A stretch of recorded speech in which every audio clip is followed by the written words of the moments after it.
खबरों को पूरा देखने के लिए YouTube पर जाके सर्च करें NDTN न्यूज दरभंगा। चैनल को लाइक, सब्सक्राइब, कमेंट और शेयर करना ना भूलें।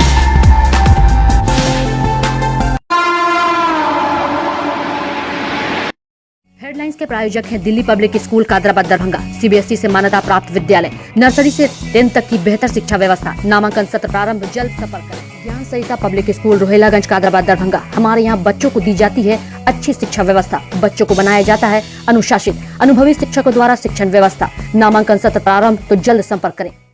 Holi mission girls high school, Saidnagar, Laheriasarai, Darbhanga. CBSE पाठ्यक्रम पर आधारित स्कूल, नर्सरी से 10th तक के बच्चों की पढ़ाई की बेहतर व्यवस्था। नामांकन के लिए संपर्क करें। Holy mission girls high school, Saidnagar, Laheriasarai, Darbhanga. Darbhanga में एक अनोखी पहल, मिथिला ऑनलाइन स्टोर। सिर्फ एक कॉल या व्हाट्सएप से किराना, कॉस्मेटिक, किताब एवं स्टेशनरी प्राप्त करें। Free home delivery, free home delivery.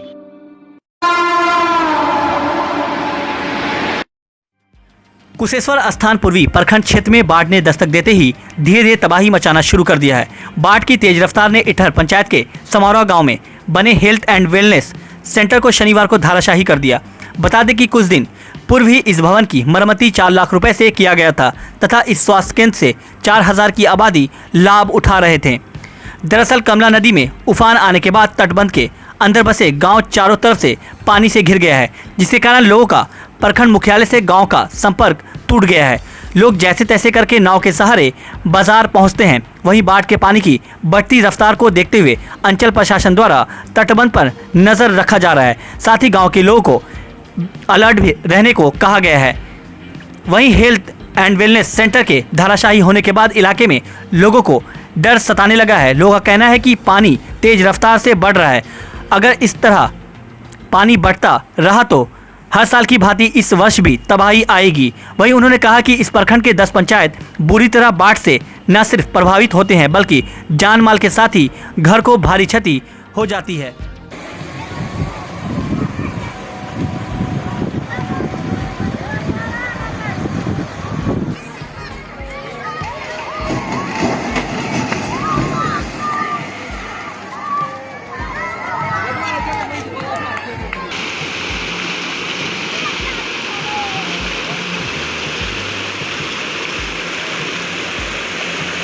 हम लोग पूरा प्रयास भी किए, लेकिन जब तक प्रयास किए और आगे बढ़े भी, लेकिन जब तक कार्रवाई होती, हमको ऐसा लग रहा है जब तक सुचारू कार्रवाई होती उससे पहले बाढ़ का पानी आया।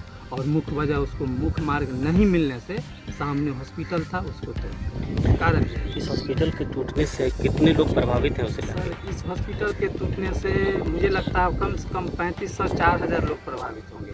हमको ऐसा लग रहा है जो यदि मुख्य मार्ग जो भी प्रकृति से ज़्यादा छेड़छाड़ हम लोग करेंगे तो तबाही तो होगी। यदि मुख्य मार्ग जो हमारा है एक गांव से दूसरे गांव जाने का, वो प्लस किसी कारण से, चलिए प्रकृति से को हम लोग जो है सो प्रकृति के अगेंस्ट नहीं जा सकते हैं, किसी कारण से वो मुख्य मार्ग भी टूट जाता है और उसके बाद भी जो उसका दूसरा रास्ता है उसको यदि नहीं मिला, हाँ, तो अभी तो हॉस्पिटल गिरा है सर, साथ में आंगनबाड़ी है, बगल में स्कूल है। अगर इस तरह का रहा तो कुछ भी हो सकता है, दोनों चीज़ गिर सकता है, आंगनबाड़ी भी गिर सकता है, स्कूल भी गिर सकता है। लहरियासराय स्थित डॉन बॉस्को स्कूल बीबी पाकर के सभागार में रोटरी क्लब ऑफ मिथिला की ओर से कोरोना वॉरियर्स अवार्ड 2021 सम्मान समारोह आयोजन किया गया। कार्यक्रम के मुख्य अतिथि यातायात DSP Birju Paswan, Don Bosco school प्राचार्य डॉक्टर SH आब्दी, ट्रैफिक थाना अध्यक्ष नीलमणि रंजन, रोटरी क्लब मिथिला अध्यक्ष रिंकू झा, सेक्रेटरी डॉक्टर फिरोज आलम व अन्य के हाथों से सभी 10 लोगों को कोरोना वॉरियर्स सम्मान से सम्मानित किया गया। जिन लोगों ने मुश्किल के हालात में अपनी जान की बिना परवाह किए, ऐसे कुछ लोगों ने समाज की बिना किसी फायदे के सेवा की, जिसे लेकर रोटरी क्लब ऑफ मिथिला की ओर से 10 लोगों को सम्मानित किया गया, जिसमें एक अंजुमन कारवाने मिल्लत अध्यक्ष रियाज खान कादरी, जो बाढ़ में फंसे गरीब लोगों के बीच भोजन व राशन पहुंचाना हो, गरीब परिवार की बच्चियों की शादी में आर्थिक मदद व सम्मान उपलब्ध कराने का काम हो, या फिर कोरोना काल में लोगों के कफन दफन से लेकर अंतिम संस्कार में आगे बढ़कर काम करने को लेकर उन्हें सम्मानित किया गया।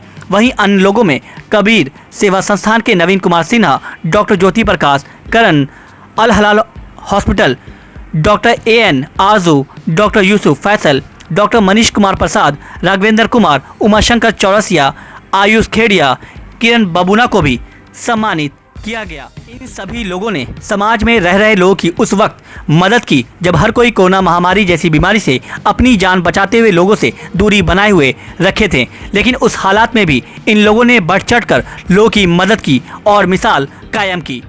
सबसे पहले मैं रोटरी क्लब ऑफ मिथिला का और तमाम यहाँ मौजूद मेहमान का इस्तकबाल करता हूँ।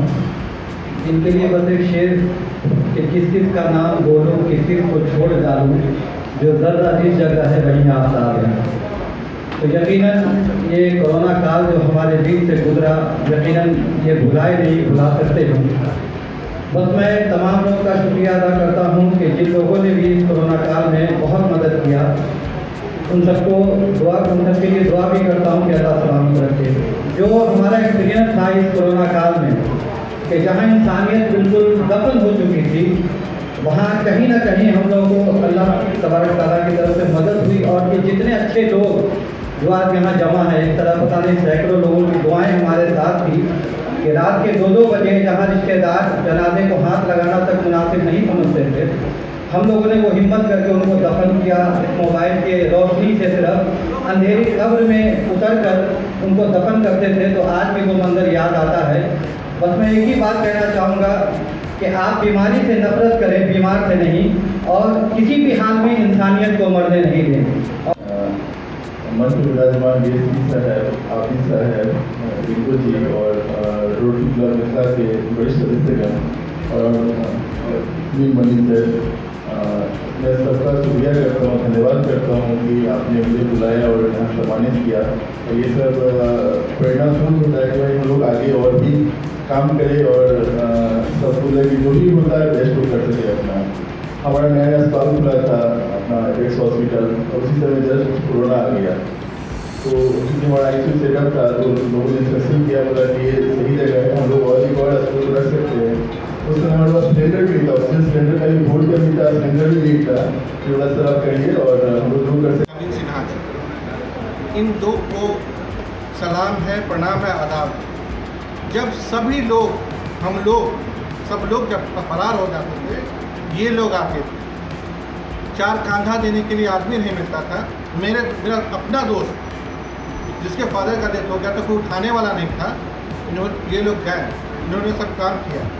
नवीन सिन्हा जी, इन्होंने अल्टीमेट मतलब कि क्या कहा जा सकता है, सिर्फ वर्ड्स नहीं है, मरने के बाद जहाँ लोग बॉडी छोड़ के भाग रहे थे, इन्होंने उन लोग का आकर के अंतिम में काम किया। इसके लिए आप लोग का बहुत बहुत शुक्रिया। धन्यवाद।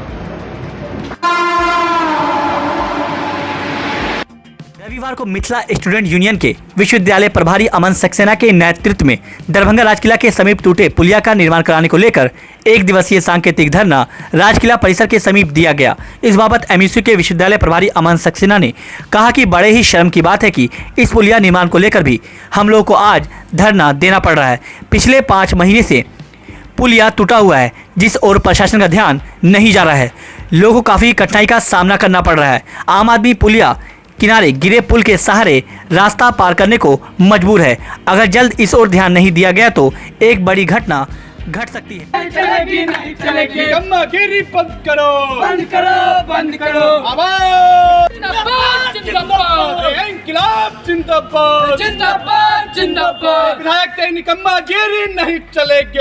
हमारा नारा है, दम कितना है दमन में तेरा, देख लिया है देखेंगे। अरे दम कितना है दमन में तेरा, देख लिया है देखेंगे। कितनी बड़ी जेल है तेरी, देख लिया है देखेंगे। आवाज तो हमें, आवाज तो हमें, आवाज तो हमें। निकम्मा प्रशासन मुर्दाबाद, मुर्दाबाद, मुर्दाबाद। निकम्मा विधायक मुर्दाबाद, मुर्दाबाद, मुर्दाबाद। विधायक मुर्दाबाद, मुर्दाबाद, मुर्दाबाद। विधायक मुर्दाबाद, मुर्दाबाद, मुर्दाबाद। विधायक तुम एक काम करो। हम लोग अभी रामबाग स्थित वार्ड 13 के अंतर्गत जो राजकिला परिसर के समीप में आता है, यहाँ एक पुलिया देख सकते हैं आप कि ये पुलिया पिछले 4 महीना से टूटा हुआ है, जिस ओर प्रशासन का ध्यान नहीं जा रहा है। ना नगर निगम प्रशासन ध्यान दे रहा है इस ओर, ना स्थानीय प्रतिनिधि इस पर ध्यान दे रहा है। 4 महीना से विगत ये टूटा हुआ है। बगल में 10 कदम की दूरी पर यहाँ विधायक का घर है। अब ये समझ सकते हैं कि विधायक के घर से 10 कदम की दूरी पर यहाँ की ये स्थिति है। आम जनमानस देखिए किस तरीका से कैसे चलकर जा रहा है, किस तरीका से जा रहा है। इसका मतलब ये लग रहा है, साफ लग रहा है कि प्रशासन यहाँ का इंतजार कर रहे हैं कि लोग आए, दुर्घटनाग्रस्त हो, उनकी मौत हो तो ये जाएंगे 4 लाख रुपया का चेक सौंपेंगे, फोटो खिंचवाएंगे, मीडिया में डालेंगे। क्या इसका इंतजार कर रहे हैं? हम पूछना चाहते हैं यहाँ पे मीडिया बंधु के माध्यम से, यहाँ के प्रतिनिधियों से पूछना चाह रहे हैं, वार्ड 13 के पार्षद से पूछना चाह रहे हैं, नगर विधायक से पूछना चाहते हैं और यहाँ के सांसद से भी पूछना चाहते हैं, क्यों इस ओर ध्यान नहीं दिया जाता? क्या एक छोटी सी मांग के लिए भी हम लोगों को आंदोलन करना पड़ेगा? बहुत ही शर्म की बात है, एक बहुत ही शर्म की बात है कि आज एक छोटे से पुलिया निर्माण को लेकर हम लोगों को आंदोलन करना पड़ रहा है। और हमें और भी लग रहा है कि हमको ये भी उम्मीद है कि इन लोगों से अभी भी नहीं होगा, तो इन लोगों को हम बिहार के मौसम में तेजी से बदलाव जारी है। इस कारण मौसम विज्ञान ने अधिकांश जिलों के लिए ऑरेंज और येलो अलर्ट जारी किया है। मौसम विज्ञान केंद्र ने 7 जुलाई तक के लिए अलर्ट जारी किया है। कहा गया है कि लोग बारिश और मेघ गर्जन के दौरान सुरक्षित स्थानों पर शरण लें। कुछ इलाकों में भारी और मध्यम दर्जे की बारिश होती रहेगी। राज्य में 7 जुलाई तक बारिश होने की उम्मीद जताई जा रही है। अब तक उत्तर बिहार में ही भारी बारिश के आसार थे, लेकिन नए अलर्ट में दक्षिण बिहार में भी ऐसी बारिश की आशंका जाहिर की गई है। अनलॉक 4 में बिहार में उच्च शिक्षण संस्थानों को खोलने की छूट मिल सकती है। 7 जुलाई से अनलॉक 4 लागू होगा। शुरुआत में विश्वविद्यालय, कॉलेजों और शोध संस्थानों को खोलने की अनुमति दिए जाने की उम्मीद है। अनलॉक 4 को लेकर शनिवार को सभी जिलाधिकारियों से मुख्य सचिव त्रिपुरारी शरण ने फीडबैक भी लिया। अनलॉक 4 में क्या कुछ किया जाना चाहिए, अभी संक्रमण की क्या कुछ स्थिति है, इन बिंदुओं पर चर्चा हुई।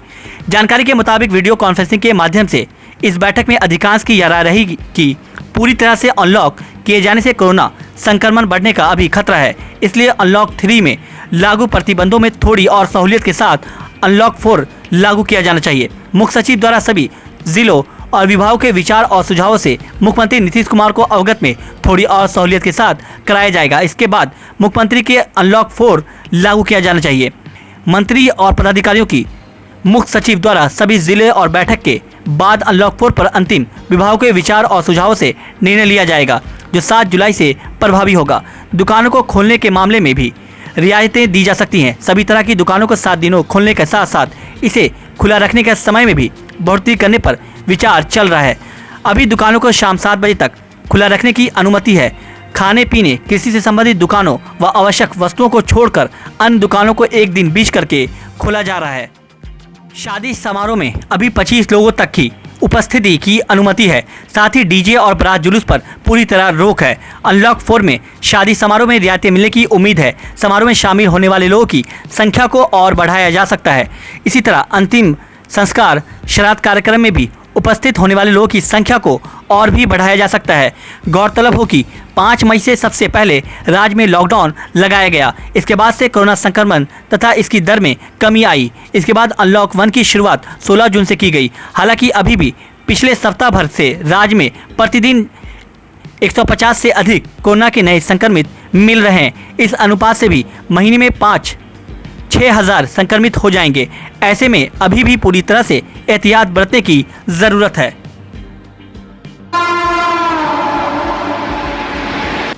दरभंगा रेलवे जंक्शन विस्फोट मामले की जांच कर रही एनआईए मास्टरमाइंड सलीम सहित हैदराबाद और उत्तर प्रदेश से 4 आतंकियों को गिरफ्तार कर चुकी है। इनके पास से बरामद मोबाइल, घर से केमिकल के अंश सहित कई अहम दस्तावेज मिल चुके हैं, जिसमें एनआईए को ब्लास्ट मामले को सुलझाने में आसानी होगी।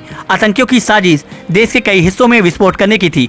ट्रायल के रूप में दरभंगा सिकंदराबाद ट्रेन को चुना गया था, लेकिन वो अपने मंसूबे में कामयाब नहीं हुए। इसके बाद से सभी ने एक दूसरे से संपर्क बंद कर दिया था। सूत्रों की माने तो इनके टारगेट हैदराबाद से 120 किलोमीटर दूर काजीपेट और रामागुंडम स्टेशन के बीच था। काम को पूरा करने का जिम्मा काफिल को सौंपा गया था। काफिल नसीर के संपर्क में था।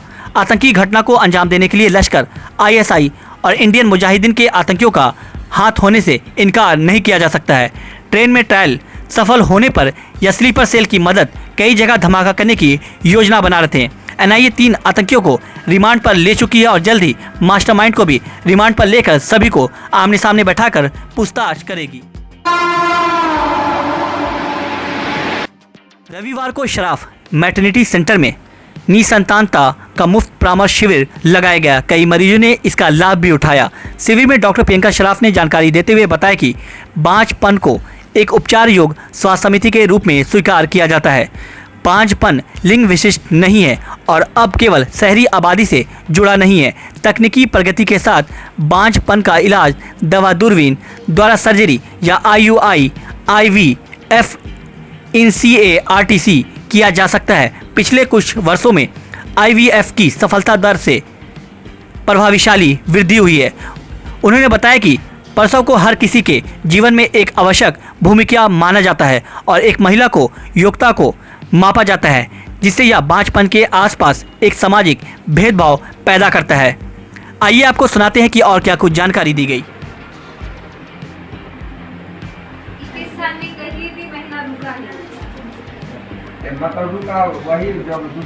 सबसे पहले मेरा नमस्कार, मैं doctor Priyanka Bharti Saraf maternity centre से।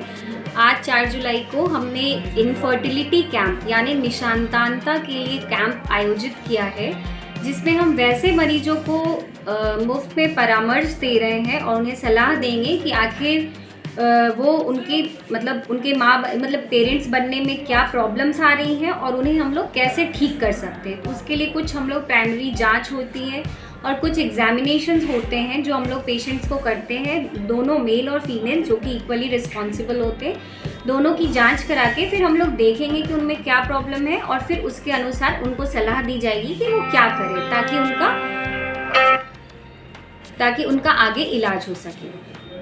निसंतानता का सबसे पहले डेफिनेशन है क्या, हम किसे कहेंगे कि वो इनफर्टाइल कपल्स हैं।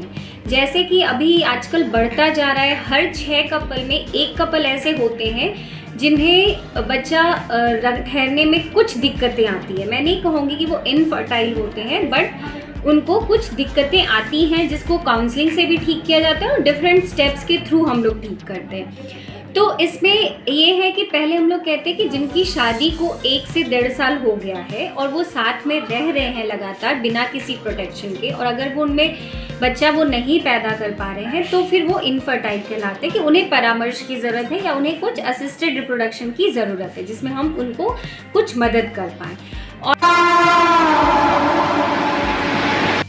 प्रेस विज्ञप्ति जारी कर डॉक्टर मोहम्मद इमामुल हक इमाम ने बताया कि इन लोगों के आग्रह पर कुलपति, कुलसचिव और परीक्षा नियंत्रक ने समस्याओं को देखते हुए रविवार को ललित नारायण मिथिला विश्वविद्यालय दरभंगा में देर रात तक मूल प्रमाण पत्र निर्गत किया।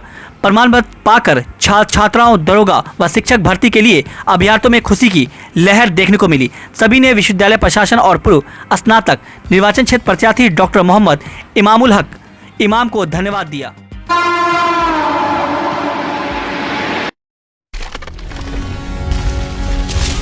Holi mission girls high school, Saidnagar, Laheriasarai, Darbhanga.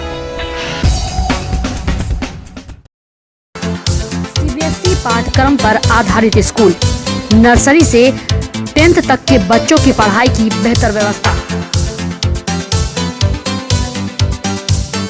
वहीं 10th तक के बच्चों को अनुभवी शिक्षक के मार्गदर्शन में दी जाती है बेहतर शिक्षा। छात्राओं के बेहतर भविष्य के लिए smart classes, computer lab, science lab, library की उत्तम व्यवस्था। छोटे बच्चों का खेल खेल में पढ़ाई के साथ रखा जाता है अच्छे से ख्याल। दूर दराज से आने के लिए छात्राओं के लिए ट्रांसपोर्ट की उत्तम व्यवस्था। तो अभी नामांकन करवाएं। नामांकन सत्र प्रारंभ।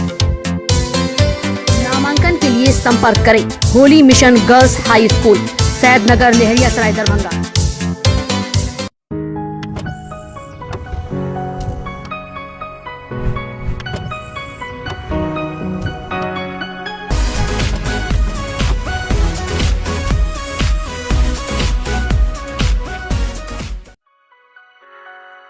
Delhi public school, Kadrabad, Darbhanga.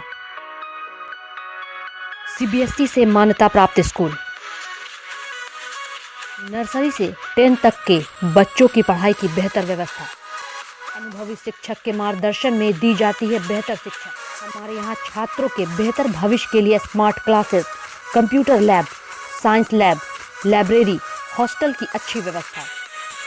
दूर दराज से आने वाले छात्र छात्राओं के लिए ट्रांसपोर्ट की उत्तम व्यवस्था।